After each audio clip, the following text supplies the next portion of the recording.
अस्सलामुअलैकुम guys, welcome back to my channel. तो आज की वीडियो है क्लास 11th के स्टूडेंट्स के लिए, अपने जूनियर इंटरमीडिएट के स्टूडेंट्स के लिए केमिस्ट्री का lecture number 7 for the chapter atomic structure या फिर स्ट्रक्चर ऑफ एटम। इस चैप्टर का आज 7th लेक्चर है, जिसमें आज अपन डिस्कस करने वाले हैं पूरे टॉपिक्स, जो कि basically filling of atomic orbitals. ठीक है, फिलिंग ऑफ एटॉमिक ऑर्बिटल्स पढ़ने वाले हैं आज, जिसमें 3 प्रिंसिपल्स है, वो तीनों प्रिंसिपल्स डिस्कस करेंगे। Aufbau principle, Pauli's principle, Pauli's exclusion principle और हंट्स रूल के बारे में डिस्कस करेंगे। ये तीनों बहुत इंपॉर्टेंट प्रिंसिपल्स है, जिससे एटॉमिक ऑर्बिटल्स में फिलिंग होती है एटम्स की। ठीक है, तो जैसा कि मैं बोला कि फिल करने के लिए एटम्स को 3 प्रिंसिपल्स यूज़ होते हैं। पहला रहता ऑफ-बॉ प्रिंसिपल, दूसरा रहता पॉलीज एक्सक्लूजन। एक सेकेंड, ये एक्सक्लूजन एग्जीक्यूशन नहीं है, एक्सक्लूजन प्रिंसिपल, एक्सक्लूजन प्रिंसिपल और हंट्स रूल। ठीक है, तो सबसे पहले डिस्कस करेंगे ऑफ-बॉ प्रिंसिपल के बारे में। ऑफ-बॉ प्रिंसिपल जो है ना, पहले तो ऑफ-बॉ ये जो वर्ड है, इसका मतलब जर्मन में बिल्डिंग अप है। ठीक है, बिल्डिंग अप, बिल्डिंग अप है। ऑफ-बॉ का मतलब, वर्ड का मतलब जर्मन में बिल्डिंग अप है। बिल्डिंग अप मतलब फिलिंग अप ऑफ ऑर्बिटल्स। ठीक है, ऑफ-बॉ प्रिंसिपल से क्या होता है? Filling up of orbitals, filling up of orbitals. अब वो कैसा होता बोले तो ये ऑर्डर में होता कि सबसे जो एनर्जीज़ के हिसाब से ऑर्बिटल्स की, लो एनर्जी लेवल में पहले एटम लो एनर्जी लेवल में जाना इलेक्ट्रॉन, फिर उसके बाद जैसा जैसा लो एनर्जी लेवल्स जो रहते वो फुल हो जाते, तो हायर एनर्जी लेवल वाले ऑर्बिटल्स में जाना इलेक्ट्रॉन बोल के है, बेसिकली इंक्रीजिंग ऑर्डर में। इसका एग्जैक्ट प्रिंसिपल मैं यहाँ पे लिखता हूँ। In ground state, in ground state, GS मतलब ground state of atoms, electrons are filled in order of increasing energies।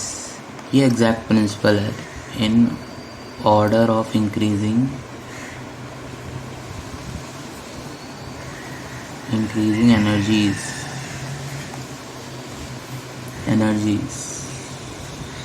Okay, तो ये है एग्जैक्ट प्रिंसिपल ऑफ-बॉ प्रिंसिपल। इसको लिख लिए तो ज़्यादा बेटर है, क्योंकि लिखने से ही अपने को जो है ना, लिखते वक्त अपन पूरा एकदम पढ़ते हुए लिखे तो ज़्यादा फ़ायदा रहता है, दिमाग में एक तरह से लॉन्ग टर्म मेमोरी में बैठ जाता हो। अगर 2-3 बार पढ़े तो और भी अच्छा है, पूरी तरह से याद हो जाता। ठीक है, और रिवाइज़ करे तो सबसे अच्छा है, और भी ज़्यादा फ़ायदा है। रिवाइज़ करे तो भूल भी नहीं सकते उसको अपन, अच्छा याद भी रहता। ठीक है, इसीलिए ऐसे रहते स्टेप्स। एक बार पढ़ना बोले तो थोड़ा उतना फ़ायदा नहीं होता फ़ायदा, मगर उतना नहीं होता। ठीक है, रीडिंग से अच्छा राइटिंग है, राइटिंग से भी अच्छा रीडिंग प्लस राइटिंग है, उससे भी अच्छा रीडिंग प्लस राइटिंग मतलब पढ़ते हुए लिखना, और पढ़ते हुए लिखना फिर उसको रिवाइज भी कर लिए तो और भी अच्छा है। ठीक है, ऐसा रहता पढ़ने का प्रोसेस। तो इसको अगर ऐसे याद रख लिए तो बहुत ज़्यादा फ़ायदा होता आपको पढ़ने में। डेली भी रिवाइज कर लिए तो बस, आज कॉलेज में लेक्चर सुने, घर को गए, वही रिवाइज कर लिए, बहुत फ़ायदा हो जाता। हाँ, तो अब ये देखो, ये जो डायग्राम है ना, यहाँ पे फिगर 2.17, ये डायग्राम में बेसिकली दिखाया हुआ है। देखो यहाँ पे 1 s ऑर्बिटल, फिर सेकेंड ऑर्बिटल्स s और p के, फिर 3s 3p 3d, इन लोगों को लाइन में रखे हुए हैं। लेकिन ये जो एरोज़ है ना, ये एरोज़ से रिप्रेजेंट हो रहा है कि इलेक्ट्रॉन एंटर कैसा होता। पहले 1s ऑर्बिटल में आता, उसके बाद यहाँ देखो डायरेक्शन, देखो लाइन की डायरेक्शन ऐसी है ना, तो ऐसा पहले 1s में आके फिर 2s ऑर्बिटल में आता, फिर 2p ऑर्बिटल में आता, 3s ऑर्बिटल, 3p ऑर्बिटल, उसके बाद 4s ऑर्बिटल में आता। ओके, 3p के बाद डायरेक्ट 3d में नहीं जाता हूँ, पहले 4s ऑर्बिटल में आता, उसके बाद 3d ऑर्बिटल में आता, फिर 4p ऑर्बिटल, फिर 5s ऑर्बिटल में आता 4d ऑर्बिटल से जाने। और ये कब, जब 4p ऑर्बिटल फुल हो गया उसके बाद 5s ऑर्बिटल में आता। 5s ऑर्बिटल फुल हो गया तो 4d ऑर्बिटल, 4d फुल हो गया 5p, 5p फुल हो गया 6s, not 5d, neither 4f ना 5d में जाता इलेक्ट्रॉन ना 4f में जाता, पहले 6s में जाता, 6s ऑर्बिटल में गए बाद 6s ऑर्बिटल फुल हो गए बाद 4f ऑर्बिटल में जाता, उसके बाद 5d ऑर्बिटल में जाता, एंड देन 6p, फिर 7s, उसके बाद 5f, 6d, 7p। ऐसा रहता है एटम्स का, ऐसा रहता है इलेक्ट्रॉन्स का फिलिंग सिस्टम, ठीक है, अकॉर्डिंग टू ऑफ-बॉ प्रिंसिपल। ओके, अब बहुत से, अब देखो हर एटम जो है ना सेम फिलिंग ऑर्डर फॉलो करना ज़रूरी नहीं है, बल्कि ये ऑफ-बॉ प्रिंसिपल में ऐसा बताया हुआ है, ये डायग्राम से जो है ना मोस्टली सारे एटम्स, ऑलमोस्ट सारे एटम्स जो है ना ये फॉलो करते, ठीक है, followed by almost all atoms. Okay, next Pauli's exclusion principal, ठीक है, Pauli's exclusion principal. I hope दिख रहा हूँ, अच्छा नहीं देख सकते, कोई बात नहीं, कलर चेंज टू रेड दोनों भी कलर देता हूँ। हाँ, exclusion principle, Pauli's exclusion principal. Okay, तो अब इस प्रिंसिपल में क्या है बोले तो डिटेल में समझाता हूँ पूरा। नंबर ऑफ इलेक्ट्रॉन जो वेरियस ऑर्बिटल्स में फिल करने का है वो एक्सक्लूजन प्रिंसिपल से रेस्ट्रिक्टेड है, जो कि ऑस्ट्रियन साइंटिस्ट वुल्फगैंग पॉली जो साइंटिस्ट है उन्होंने ये प्रिंसिपल दिए, जिससे उन्होंने एटम्स के नंबर को रेस्ट्रिक्टेड है बोल के बताया, ठीक है।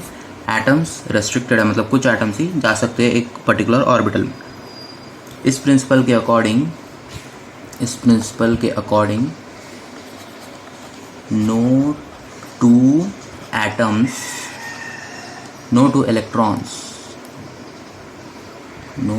electrons in an atom can have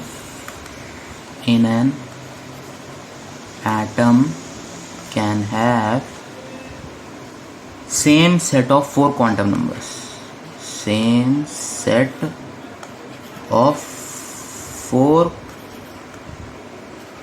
quantum numbers, okay. यानी कि एक एटम है, जैसे कि हीलियम या कोई भी एटम ले लो आप, वो एटम में बेसिकली कोई भी 2 इलेक्ट्रॉन्स ऐसे नहीं रहना जिनका चारों क्वांटम नंबर्स की वैल्यू सेम है। इसको ऐसा भी लिख सकते कि सिर्फ 2 इलेक्ट्रॉन जो है ना सेम ऑर्बिटल में रहना और इन लोगों का स्पिन क्वांटम नंबर ऑपोजिट रहना। स्पिन क्वांटम नंबर के वैल्यूज़ क्या रहते हैं? स्पिन क्वांटम नंबर जो रहता है वो या तो +1/2 या -1/2 रहता। ओके, तो 2 इलेक्ट्रॉन है, ये एटम है भाई, ऐसा कोई एटम है,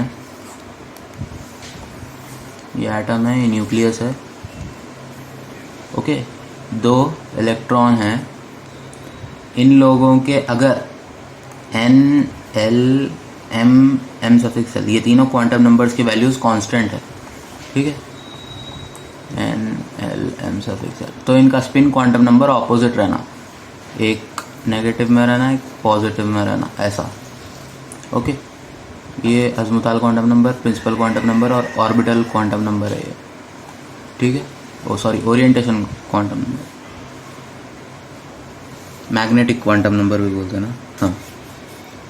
तो ऐसा कि उनका जो है ना स्पिन क्वांटम नंबर तो ऑपोजिट रहना, अगर सारे दूसरे क्वांटम नंबर्स सेम है तो स्पिन क्वांटम नंबर्स ऑपोजिट रहना, ऑपोजिट इन साइन, प्लस रहा तो दूसरा वाला माइनस रहना, एक माइनस रहा तो दूसरा वाला प्लस रहना, ये बात। अब जैसे कि एग्जाम्पल भी दिया हुआ है यहाँ पे, एग्जाम्पल बताता हूँ मैं। एक एग्जाम्पल प्रॉब्लम नहीं है ये, उस वो एग्जाम्पल नॉर्मल एग्जाम्पल दिया हुआ है। ओके, एग्जाम्पल में क्या है यहाँ पे, सबशेल 1s जिसमें एक ऑर्बिटल है, और जाहिर सी बात है 1s जो रहता सबशेल उसमें एक ऑर्बिटल रहता, इसमें 2 इलेक्ट्रॉन्स ऐसा आ सकते। ये इलेक्ट्रॉन्स को रिप्रेजेंट करने के लिए है ये एरोस। अगर एक इलेक्ट्रॉन है 1s सबशेल में तो ऐसा रिप्रेजेंट करते, अगर 2 है तो ऐसा ऑपोजिट एरो से रिप्रेजेंट करते। ओके ठीक है, तो इसमें मैक्सिमम नंबर ऑफ इलेक्ट्रॉन्स 2 रह सकते, यस 2 है। ओके, अब P और D सबशेल में मैक्सिमम नंबर ऑफ इलेक्ट्रॉन्स जो है ना 6 और 10 है रेस्पेक्टिवली। जैसे कि P है, P सबशेल है, उसका जो P सबशेल रहता उसमें ऐसे 3 ऑर्बिटल्स रहते जिसमें टोटल 6 इलेक्ट्रॉन्स आ सकते। वैसे ही D सबशेल जो रहता ना उसमें 5 ऑर्बिटल्स रहते जिसमें टोटल इलेक्ट्रॉन्स उसको फिल करने के लिए 10 है। ओके, ये 10 इलेक्ट्रॉन्स है। ये D subshell full, P subshell full या 1s सबशेल फुल, तो ऐसा रहता। इसीलिए ये बोल सकते हैं कि maximum number of electron in the shell with principal quantum number n is equal to 2n²। ठीक है, मैक्सिमम नंबर ऑफ इलेक्ट्रॉन्स जो रहना, maximum number of electron in the shell, in the shell मतलब ऑर्बिट में, is equal to 2n² for n principal quantum number, principal quantum number. Okay ठीक है, अब next आएंगे हंट्स रूल पे। अब हंट्स रूल के साथ आज की video finish. Hunts rule of maximum multiplicity, ये रूल जो है ना ऑर्बिट इलेक्ट्रॉन्स के अंदर, इलेक्ट्रॉन्स को ऑर्बिटल्स में फिल करने के ऊपर है जो सेम सबशेल में, वो ऑर्बिटल्स जो सेम सबशेल में है। ठीक है, ऑर्बिटल्स जो सेम सबशेल में है, ऑर्बिटल्स ऑफ सेम सबशेल। ठीक है, ऑर्बिटल्स ऑफ सेम सबशेल यानी ऑर्बिटल्स ऑफ इक्वल एनर्जी, क्योंकि जो सेम सबशेल में है उन लोगों की एनर्जी इक्वल रहती है, जिसको डीजेनरेट ऑर्बिटल्स भी बोलते हैं। Orbitals of same energy, I hope सब क्लियर दिख रहा होगा, थोड़ा नीट कर देते हैं। Orbitals of same energy called degenerate orbitals.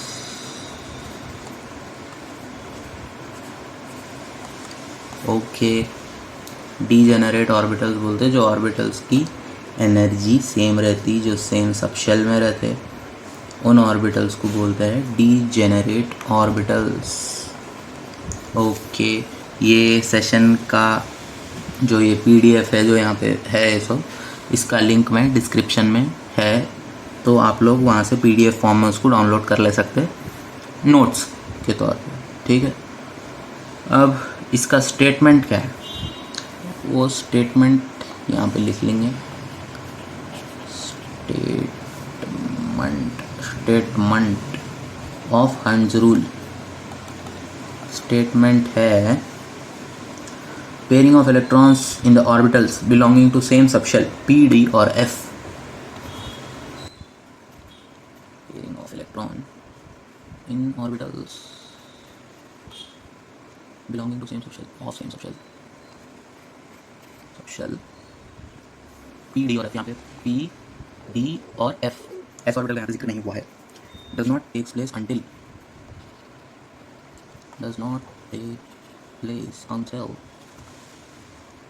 each orbital belonging to that subshell, each orbital belonging to that subshell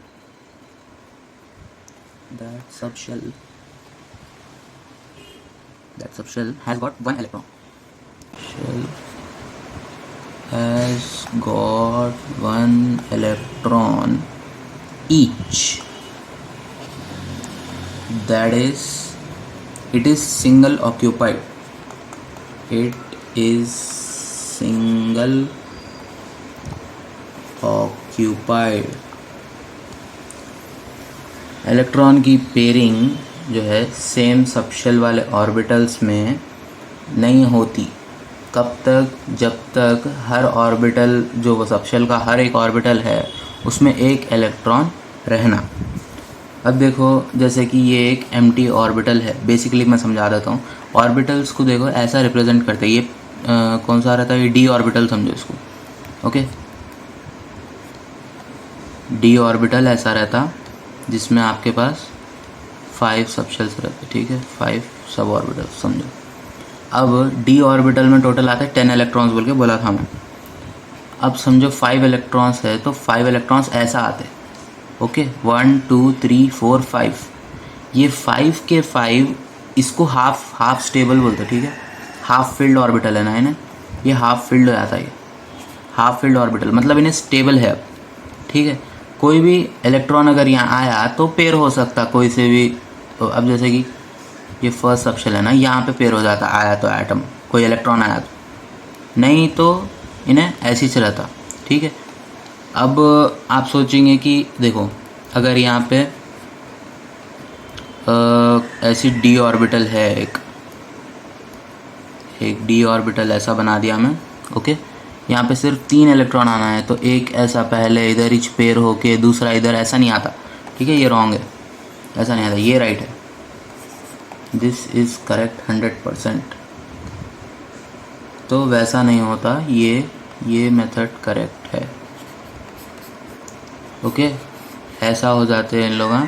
अगर नहीं 2 ईच इलेक्ट्रॉन्स आना है मतलब ऐसा आते 2 इलेक्ट्रॉन्स। और पेयरिंग जब ही होती जब जो है ना इसमें एटलीस्ट 1 इलेक्ट्रॉन है ना, जाहिर सी बात है पेयर होने के लिए 2 होना रहता, तो एक तो जो आ रहा और दूसरा जो है पहले से, ओके। इसीलिए ऑर्बिटल में पहले इलेक्ट्रॉन्स ऐसा फिल होते, उसके बाद पेयरिंग स्टार्ट होती। हाफ फिल हो गए बाद पेयरिंग स्टार्ट होती, ओके, ठीक है। और हाफ फील्ड जो है ना पार्शियली फील्ड से ज़्यादा स्टेबल रहता है। आप समझो यहाँ पे कोई एक पेयरिंग हो गई, ठीक है। यहाँ पे ये तो देखो, ये एक इलेक्ट्रॉन समझो यहाँ पे पेयर बना लिया दूसरे इलेक्ट्रॉन के साथ, तो इन्हें अनस्टेबल रहता हाफ फील्ड से। यही रीज़न रहता कि जो है ना, मैं यहाँ पे ऑफ वो प्रिंसिपल में बताया था ना कि 2p में जाने के बाद ये 3p से डायरेक्ट 4s में क्यों जाता, 3d में क्यों नहीं जाता बोल के, वही रीज़न है। 3d ऑर्बिटल्स जब हाफ फील्ड हो जाते तो उन लोग स्टेबल हो जाते, तो इसीलिए एक इलेक्ट्रॉन आके उनकी स्टेबिलिटी बिगाड़ना नहीं बोल के उन लोग 4s ऑर्बिटल में जाता हुआ इलेक्ट्रॉन डायरेक्ट। फिर जब 4s ऑर्बिटल फिल हो जाता तब 3d में आते। तो वैसा है, वो भी एक डिटेल में अलग से स्टडी है, बाद में पढ़ेंगे। इसके बाद इलेक्ट्रॉनिक कॉन्फ़िगरेशन ऑफ एटम्स और stability of completely filled and half field subshells का पूरा टॉपिक है, उसमें मैं और अच्छे से डिटेल में एक्सप्लेन कर देता हूँ। आज की वीडियो के लिए तो बस इतना ही। Thank you very much for watching. Please अगर वीडियो पसंद आई तो लाइक कर दीजिए, और जो है कोई भी डाउट है, आप लोगों को कुछ भी समझ में नहीं आया तो प्लीज़ कमेंट करके बता दीजिए। इस वीडियो को अपने सारे फ्रेंड्स में, क्लासमेट्स में प्लीज़ शेयर कर दीजिए, और आगे अपडेट्स के लिए मेरे चैनल को सब्सक्राइब होकर रहिए। Thank you very much for watching again. अल्लाह हाफ़िज़।